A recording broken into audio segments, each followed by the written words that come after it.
tahun terakhir ini kita melihat bahwa secara keluarga besar, kita secara bisnis haluan telah melakukan diversifikasi. Ya, contohnya presence terakhir adalah di KAS misalnya, dan kemarin teman-teman juga melihat successful IPO daripada Superbank. Nah, jadi itu memberikan fondasi yang lebih kokoh lagi untuk kita melangkah lebih lanjut ke depan. Nah, dalam suasana Natal ini, saya ingin mengajak teman-teman semuanya ya, kalau mungkin perspektif dari manajemen, yang kita perlu challenge diri kita adalah apa nih peran kita sebagai umat Kristiani dalam menjalani kehidupan kita sehari-hari ini, bekerja. Nah, yang pasti adalah kita harus juga mengingatkan, baik di lingkungan kita sendiri maupun juga kepada seluruh keluarga besar Antek, pentingnya bersyukur. Karena kalau kita bicara Natal ini kan bicara soal rasa syukur kehadiran Sang Putra yang dianugerahkan oleh Bapak tentu kita. Nah, ini yang seringkali kita take it for granted, ya, bahwa semua kesuksesan, semua jalan yang udah kita capai ini tidak lain tidak bukan adalah karunia daripada Tuhan kita. Itu yang pertama. Nah, kedua, kalau saya melihat Natal, itu juga saya selalu melihatnya itu adalah apa sih simbolis lilin biasanya. Nah, lilin kan artinya cahaya ya. Nah, so ini yang kita harus saling mengingatkan, termasuk saya pun juga harus sering diingatkan juga ya. Apa sih arti lilin? Nah, lilin artinya kita memberikan cahaya, kita memberikan harapan, kita memberikan suatu hal yang positif di sekeliling kita itu. Nah, jadi ini yang kita dituntut untuk bisa konsisten, bahwa dalam menjalankan keseharian kita, filsafat yang kita terima sebagai umat Kristiani pun juga harus menjadikan warna daripada kita. Ya, bagaimana kita, contoh nih, dengan makin besar ini biasanya akan timbul juga kadang-kadang benturan di dalam. Nah, bagaimana kita bisa untuk memberikan contoh bahwa kita akan lebih bijak, bahwa kita ini akan bisa untuk ngademin, kita bisa ngerangkul, kita bisa lebih ngalah misalnya, yaitu contoh.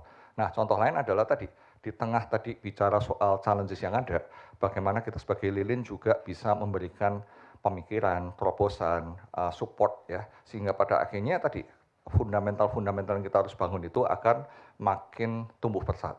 Nah, seringkali tadi itu problemnya adalah itu dalam kita menghadapi segala challenges itu, kalau saya boleh sedikit curhat sebagai pimpinan manajemen, adalah sometimes it's lonely at the top. Kita butuh bantuan dari teman-teman semuanya adalah untuk come up dengan ideation, untuk come up dengan yuk kita bagaimana pemecahan dan sebagainya. Nah, itu tentu saja tidak bisa dari sisi BOD sendirian, tetapi membutuhkan dukungan daripada kalian. Nah, itulah arti menurut saya adalah lilin yang keluar sehingga kita ini melakukan terobosan. Nah, tujuannya apa sih? Nah, ini sesuai dengan our founder daripada grup kita, Pak Edi Salamnaja, yang juga memberikan kita bersyukur adanya suatu komitmen ya, yang kita kagumin dari beliau adalah beliau live the talk ya. Dari semua nasihat yang disampaikan beliau benar-benar hayati itu. Nah, sehingga saya rasa itu juga merupakan satu fundamental filsafat dasar daripada Antek adalah dari dibalik bisnis yang kita kembangkan tadi, kita harus juga men-challenge apa sih hal positif yang kita juga berikan kepada apakah itu keluarga besar Antek maupun juga kepada lingkungan kita maupun seluruh bangsa Indonesia. Nah, itu yang tetap harus kita jaga. Apakah misalnya balik kalau bicara soal media, kita harus memberikan konten yang konten ini memberikan suatu dampak positif bagi masyarakat. Untuk teman-teman yang di MC, bagaimana pelayanan kesehatan ini dalam bentuk kasih, sehingga akhirnya dengan pelayanan kesehatan itu memberikan atau mengurangi penderitaan orang-orang yang lagi sakit dan menyembuhkan mereka. Di airport, bagaimana kita juga membuat kenyamanan orang yang lagi traveling, sehingga mereka pun juga merasakan kenyamanan dari sisi traveling, dan sebagainya, dan sebagainya. Nah, itu saya rasa adalah tugas kita sebagai lilin cahaya. Nah, inilah yang saya rasa dalam suasana Natal, saya rasa adalah saat yang tepat untuk melakukan refleksi, apakah kita memang dalam keseharian kita bisa untuk menjadikan lilin-lilin Natal sehari-harinya di tempat kita bekerja ini. Jadi sekali lagi saya ingin mengucapkan selamat Natal kepada seluruh keluarga besar Antek yang tercinta ini.